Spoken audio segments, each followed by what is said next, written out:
Hello po mga boss, nandito nga pala ako sa Krispy Kreme ng SM Calamba around of 1:13 PM ng hapon. So, nagme-merienda ako, so kasabay nito nakabili ako nitong 20 meters CCTV cable. So, kasi sa pang-apat na CCTV wala siyang cable. So, kaya bumili ako nito. Okay naman to. High quality cable na to. So, okay. Pakita ko Google Map, nasa SM Calamba tayo ngayon.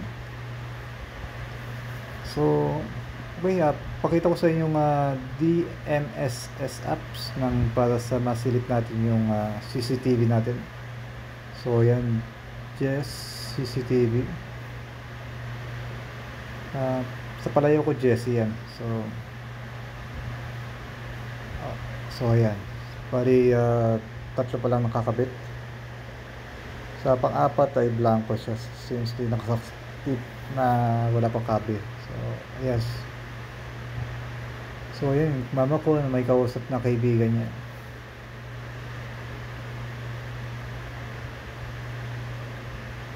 Kakwentuhan ni mama yan. So, tignan natin itong CCTV number 1 or channel 1.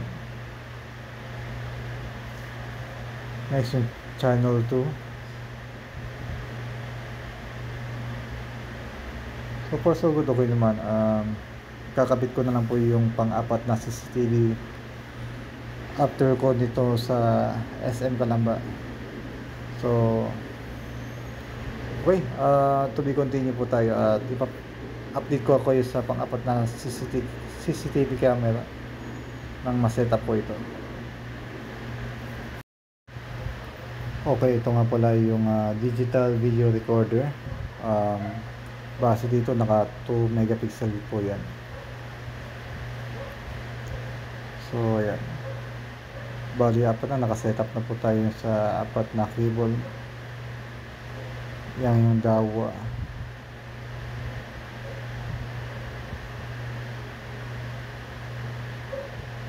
So okay na, kompleto na tayo mga kable na to.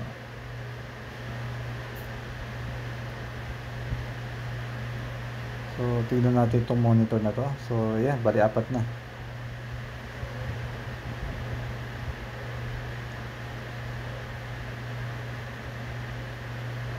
Two megapixel pero okay na rin yan. Balita ko kasi meron 5 megapixel na digital player na to o recorder. So, mura yung 2 megapixel kaya nakikita ko okay naman, malinaw pa rin siya maski 2 megapixel.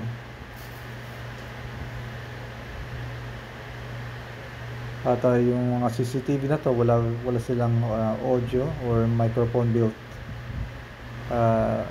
Yan, nakalusot yung mga tatlong kable yan sa labas ng bintana na yan.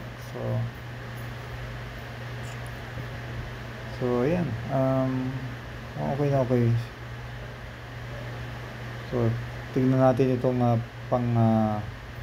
itong channel number 3 itong CCTV camera na to or pangatlong CCTV.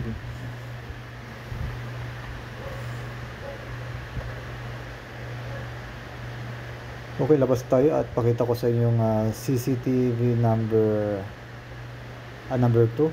Ayan.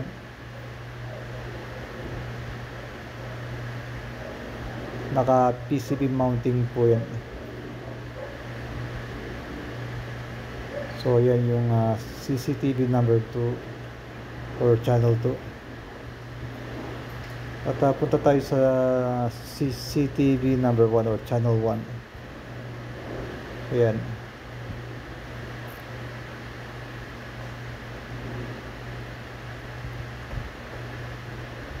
So okay naman siya.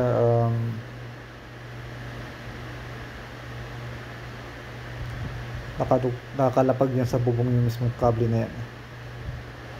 So okay, punta tayo sa pang-apat or channel 4 sa bandang laundry area ng bahay ni mother.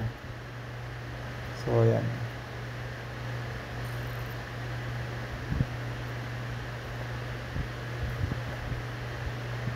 So ayan,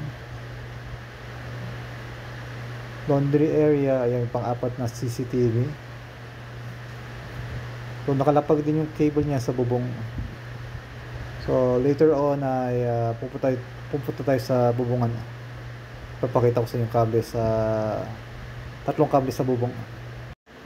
At nandito na nga tayo sa rooftop o sa bubong. So ngayon po itong cable channel number 1. Kaya sundan natin itong kung saan nakadugsong sa bintana.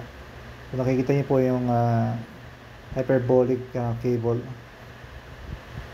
So marami na cable dito ng mga antena ng hyperbolic or even signal booster. So ito muli yung channel 1.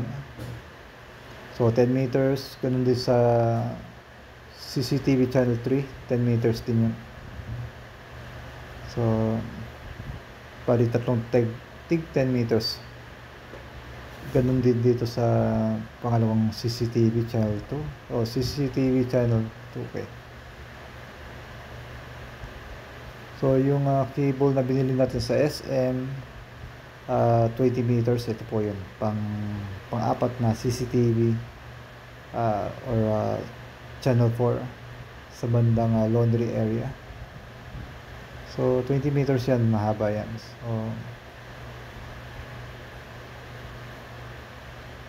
So yan, kanyang kahaba papuntang sa laundry area. So pakita ko, okay lang ako nitong bahagya.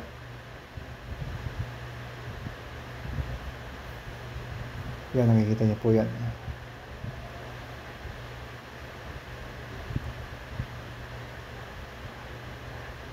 So ayan. So okay, dito pala sa Mabuhay City, bandang phase 7.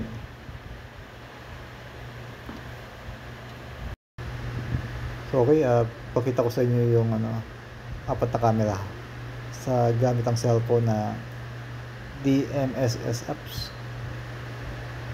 Yan, sa channel 1 papunta ko sa channel 2.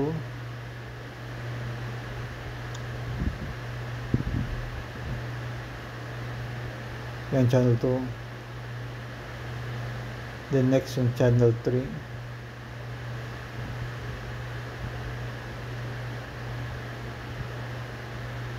Okay, channel 3. Okay, last one sa bandang laundry area, pang-apat o channel 4.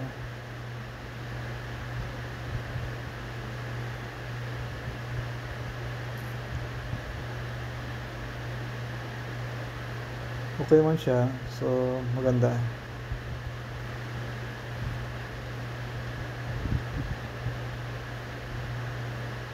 Magandang gamitin itong apat na CCTV camera sa bahay ni mother. So okay,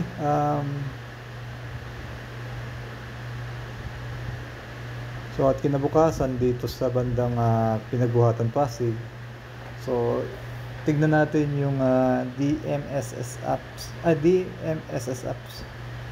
habang nasa malayo ko gamit ang wifi. So silipin natin.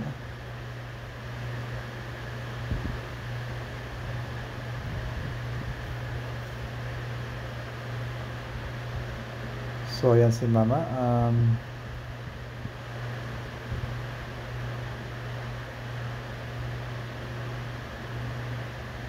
Mukhang may hinahanda siya or naglilinis.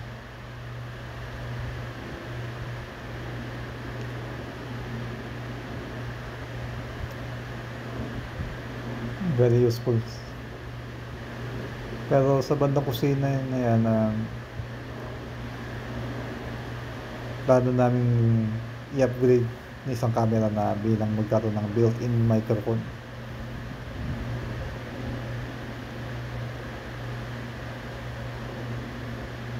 So upon checking, okay pa rin.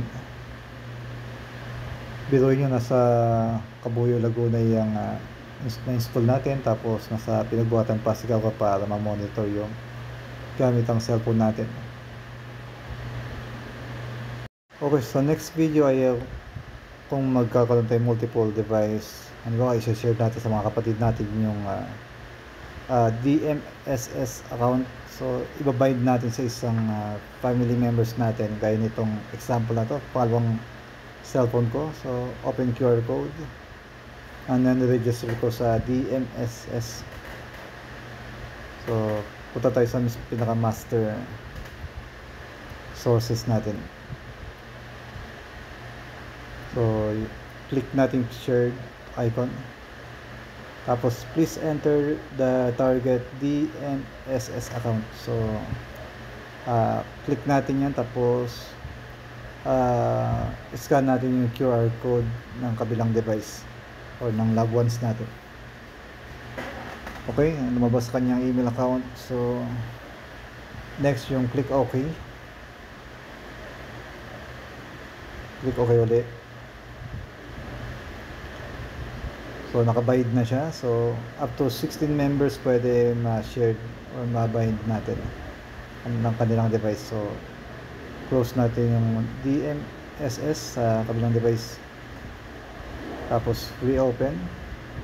Nag-restart ng apps natin. So then okay na, naka-shared na or naka-bind na yung DMSS apps or mismong master CCTV. So kita-kita na, halimbawa mga kapatid nyo, kita-kita yung CCTV ng bahay nyo. So or halimbawa monitor nyo yung bahay ng kapatid nyo, bahay ng parents nyo. Okay, so okay, tested yung